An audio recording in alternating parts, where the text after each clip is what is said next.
Tôm ơi, nhiều tiền à? Xoa tiền này, xoa tiền này.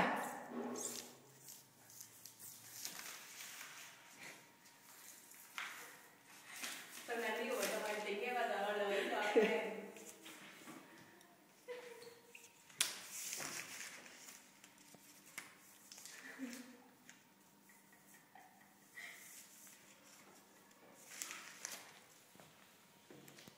Tôm ơi, nhiều tiền thế nhỉ?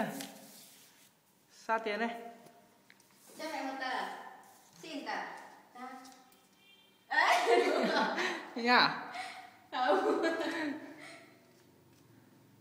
Nó biết là cái này là tiền đây nhỉ? Biết. Nhìn đây cơ mà. Tôm ơi, xé xem rách không?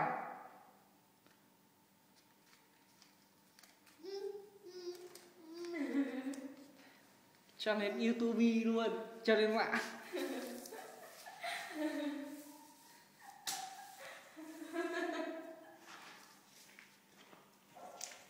Ai?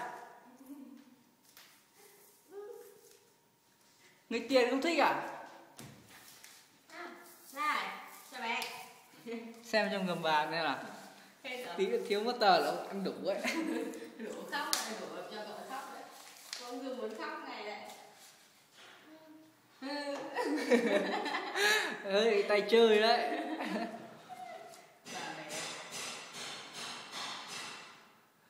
Cháu cứ chơi này mãi cũng được.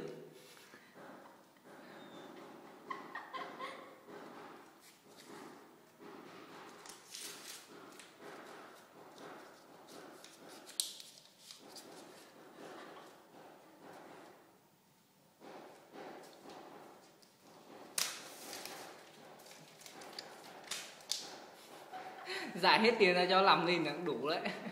Thừa. Cắn tiền kìa. Cái này không ăn được, chỉ mua được thôi. Mua cho con bài em nhá.